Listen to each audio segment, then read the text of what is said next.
hipercalcemia maligna, entonces, pues es una entidad que es común en pacientes que tienen cáncer avanzado y se puede presentar hasta en un 30% de los casos. Muchos de ellos, en cuanto a las neoplasias más frecuentes, está el mieloma múltiple, el cáncer de pulmón de célula pequeña, principalmente de células escamosas, el linfoma no Hodgkin y la leucemia, pero entre otros que también son bastante frecuentes y que pueden producirnos hipercalcemia maligna, está el cáncer de mama y el cáncer renal. Se considera también que la hipercalcemia maligna pudiera ser un factor de pronóstico adverso y puede predecir una supervivencia más corta en los pacientes que lo desarrollan. Entonces, por eso es tan importante que podamos hacer un tratamiento adecuado y rápido y obviamente un tratamiento de la enfermedad de base para que el desenlace de estos pacientes sea mucho mejor. En cuanto a la fisiopatología, pues hay como 3 grupos grandes de procesos que pueden llevarnos a hipercalcemia maligna. El más importante es el de la hipercalcemia humoral de la malignidad. Se llama así porque hay una producción de un péptido que está relacionado con la hormona paratiroidea que se produce en las células neoplásicas y en menor proporción podría producirse por una hormona paratiroidea intacta. Se conoce como una de las causas, pues la causa más frecuente de hipercalcemia en el contexto de malignidad, hasta un 80% de los casos. Si nosotros tratáramos de documentarlo, tendríamos que pedir un péptido relacionado con la hormona paratiroidea y esto pues nos daría como la confirmación del diagnóstico fisiopatológico. Y es la causa dominante en los casos de tumores sólidos. Hay otros procesos que se desarrollan en los pacientes con malignidad hematológica. Se sabe entonces que este péptido tiene una relación desde el punto de vista estructural con la hormona paratiroidea y ejerce muchas de sus funciones y por eso lleva a que el paciente desarrolle hipercalcemia. Lo que hace es que se une a los receptores de la hormona paratiroidea en los osteoblastos y termina siendo un estímulo de la actividad por un receptor del activador del factor nuclear kappa beta, que es el RANG ligando. Esto hace que se estimulen los osteoclastos, que haya mayor actividad, que haya mayor proliferación, que esto genere como resorción ósea y que finalmente se libere mucho más calcio a la circulación. Cuando está elevado este péptido, si pudiéramos medirlo en todos los pacientes, podríamos definir que probablemente este grupo tendría un mal pronóstico y una baja respuesta a la terapia con bifosfonatos, que sería un punto importante porque vamos a ver que los bifosfonatos están incluidos en la terapia de la hipercalcemia maligna. Sabemos también que es muy poco frecuente que los pacientes tengan una producción ectópica de paratormona en los tumores, que sea aparte de la que se produce en las paratiroides, y por eso en ninguno de los casos y clínicamente como lo vemos nosotros no pedimos niveles de hormona paratiroidea. Otro punto o otra de las causas que pueden estar involucradas en la hipercalcemia de la malignidad es la destrucción ósea y la osteolisis. Esto se produce básicamente en aquellos tumores que producen un extenso compromiso óseo metastásico, tanto lítico como blástico, principalmente lítico. Es frecuente entonces este grupo de fisiopatológico en pacientes con cáncer de mama, en pacientes con cáncer de pulmón y también en pacientes con mieloma múltiple. Entonces ustedes pueden ver que hay pacientes que pueden tener involucrados en su hipercalcemia varios mecanismos fisiopatológicos diferentes. Esta destrucción ósea y osteolisis puede estar presente hasta en un 20% de los casos y aquí están involucradas varias citoquinas que tienen ese rol patogénico en la osteolisis inducida por cáncer. Entre esos, sí, de forma importante, el factor de necrosis tumoral, la proteína inflamatoria 1A de los macrófagos y la linfotoxina. Y también en estos casos se plantea que una producción local en el tumor de péptido relacionado con la paratormona puede producir osteolisis y en parte es mediada por la vía del RANG ligando. Entonces están un poco relacionadas la hipercalcemia humoral con la destrucción ósea. Y el tercer grupo, que es el menos común, menos del 1%, es un exceso de producción de análogos de vitamina D por las células malignas. Entonces se trata de una producción extrarrenal de 1,25 de hidroxivitamina D y puede ocurrir en pacientes principalmente con linfomas de Hodgkin y no Hodgkin y en algunas enfermedades granulomatosas como la sarcoidosis. Entonces esta es la causa de que algunos pacientes con patología autoinmune puedan desarrollar hipercalcemia. Y otros mecanismos que también pueden estar involucrados y que hay que tener en cuenta cuando evaluamos un paciente con hipercalcemia es que sea o exacerbada o facilitada por factores que no son directamente relacionados con el tumor. Entre los ejemplos estaría el consumo de calcio, el consumo de vitamina D y otros medicamentos como pacientes con trastorno bipolar que consumen litio y pacientes que reciben diuréticos tiacídicos. Entonces es súper importante y que sobre todo el caso de los diuréticos tiacídicos, saber que si el paciente lo toma se puede reducir la excreción urinaria de calcio y esto hace que es porque hay un incremento en la reabsorción pasiva en el túbulo proximal y un incremento en la reabsorción distal en el sitio sensible a las tiacidas y muchos de nuestros pacientes por su edad y entre las comorbilidades pues estarían recibiendo diuréticos tiacídicos, entonces es muy importante tener en cuenta esto y el suplemento que reciban los pacientes porque la mayoría de nuestros pacientes pueden estar recibiendo vitamina D o calcio. Entonces, como los mecanismos de hipercalcemia y los tipos de malignidad, dentro de los carcinomas escamocelulares, que son de los que con mayor frecuencia producen hipercalcemia, en la hipercalcemia humoral de malignidad estaría el escamocelular de cabeza y cuello,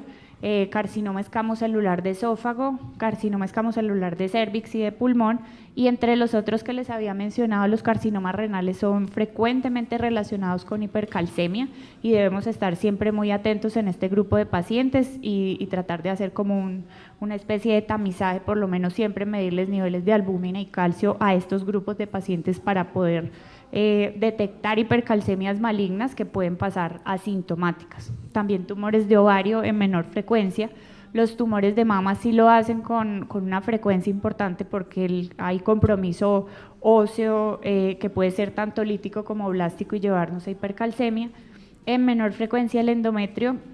y los linfomas asociados a HTLV también nos pueden llevar a hipercalcemia humoral de la malignidad. En la osteolisis local o de las metástasis óseas, principalmente la mama, los linfomas no son neoplasias que con frecuencia nos den compromiso óseo, pero cuando lo hacen puede tratarse, y como lo hemos visto ahorita, que la hipercalcemia sea un marcador de mal pronóstico, y obviamente en los pacientes con mieloma múltiple, que una de las características que tratamos de identificar es si el paciente tiene o no tiene el compromiso óseo extenso. Por producción de calcitriol, principalmente los linfomas. Y secreción ectópica de hormona paratiroidea, pues tumores de paratiroides, pero como de otros grupos estaría el de ovario, que no es tan frecuente, y pulmones primitivos del neuroectodermo, que tampoco son muy frecuentes, y como les mencionaba ahora, la frecuencia de que se produzca una secreción ectópica de PTH es bastante bajo y se relaciona mucho más con el péptido relacionado con la PTH. En cuanto a la clínica, puede ser muy variada, el paciente puede estar desde asintomático y por eso hacía énfasis en que es importante siempre tener el dato de los niveles de calcio y de los niveles de albúmina para corregirlo, o si podemos solicitar un calcio ionizado como lo vamos a ver más adelante, pero el paciente puede presentarse con síntomas muy variados como letargia, que tenga confusión, que se presente anorexia, náuseas. Obviamente la evidencia de una neoplasia por la presencia de masa, por la presencia de conglomerados ganglionares, por los síntomas que estén directamente relacionados con el tumor, entonces la tos, la disnea, la hemoptisis, el sangrado, ya sea genitourinario o gastrointestinal, la pérdida de peso, que el paciente tenga fiebre, que tenga síntomas B o cambios en el hábito intestinal, sangrado. También otras cosas que ya pueden ir marcándonos un poquito más de dificultad en el diagnóstico, entonces estarían las arritmias, que el paciente se presente con bradicardia, que empecemos a ver acortamiento del QT, o pues que definitivamente el paciente llegue con una hipercalcemia tan severa que termine en un paro. saber siempre que los pacientes están depletados de volumen, aunque no aparenten un estado de deshidratación muy importante, la alteración de la función cognitiva y la constipación. Entonces, en cuanto a la clínica, sabemos que se debe más a la tasa de elevación en el calcio sérico y a la depleción de volumen, por eso es tan importante evaluarlo y tratarlo, que hacen que se desarrolle una diuresis osmótica, y es más esta condición de la homeostasis del calcio más que un valor absoluto. Entonces sabemos que como el 50% de ese calcio sérico está unido a proteínas, las fórmulas de corrección pueden no ser tan precisas y por eso nos sirve mucho más el calcio ionizado como una herramienta diagnóstica. Sabemos que esto es así porque hay una competencia entre iones de hidrógeno y iones de calcio en los sitios en los que se desarrolla la unión a la proteína, y ya vemos entonces que el calcio ionizado disminuye 1.44 miligramos por decilitro con cada incremento en la unidad de pH. Sabemos también que como se desarrolla una alteración en el metabolismo del hueso, entonces el fósforo, el magnesio y el potasio, ya fuera de esto, no en el hueso sino en la parte renal, también pueden estar bajos. Y los niveles de PTH, como les dije, casi nunca los medimos porque casi siempre están normales. Obviamente si estamos sospechando un hiperparatiroidismo primario o si estamos sospechando otra condición, y esto puede ser bastante prevalente en pacientes con cáncer, pues la pediremos, pero normalmente no. Y el péptido relacionado con la PTH, como les decía, nos puede confirmar el diagnóstico de hipercalcemia maligna humoral, nos permitiría plantear como la evaluación de una respuesta al tratamiento, porque los pacientes pueden tener menores respuestas al manejo con bifosfonatos y tampoco sería necesaria para el manejo agudo. Entonces, para el diagnóstico, pues lo hacemos por niveles que pueden ser niveles del calcio sérico, si no tenemos la opción de hacer calcio ionizado, entonces leve entre 10.5 y 11.9, moderada entre 12 y 13.9 y severa mayor de 14, pero digamos que lo más importante no es el número absoluto, sino esa condición clínica del paciente y su estado de depresión de volumen. Con respecto al calcio corregido, entonces se hace el calcio total más 0,8 por 4 menos la albúmina, que por eso les decía que tenemos que pedirlas juntas, y no tenemos que medir niveles de péptidos relacionados con PTH, pero sabemos que si tuviéramos la posibilidad y los midiéramos y estos están por encima de 12, la respuesta a los bifosfonatos podría ser menor e incluso uno pudiera plantearse no utilizarlos. Pero también nos mostraría la posibilidad de que ese paciente tenga un riesgo de hipercalcemia recurrente, porque a veces empezamos el tratamiento, bajan los niveles de calcio, arrancamos el tratamiento específico del tumor, que es fundamental para que el paciente no recurra, pero a pesar de eso puede pasar, sobre todo si los niveles fueran mayores de 12, y obviamente esto hace que el pronóstico sea peor, porque puede llevarnos a todo el compromiso neurológico que les mencionaba, el compromiso cardíaco, el compromiso de la función renal también.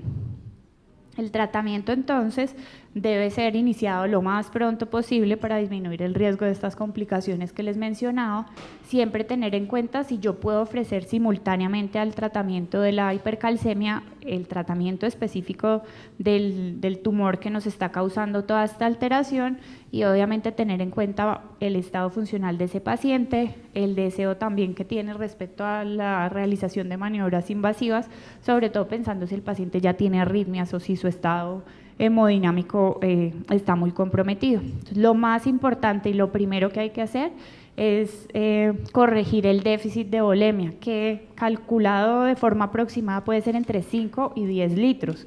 Entonces, por eso tenemos que hacer una hidratación que es vigorosa para que podamos aumentar la perfusión y la filtración renal, y que esto impulse la excreción de calcio y reduzca los niveles de calcio. Es súper importante que nosotros hagamos esta reanimación con líquidos de forma agresiva antes de plantear el uso de diuréticos, porque si el paciente no tiene un estado de volemia adecuado, terminamos empeorando aún más la función renal si utilizamos los diuréticos antes de que el paciente logre las metas que queremos. Entonces, ¿con qué lo hacemos? Con solución salina,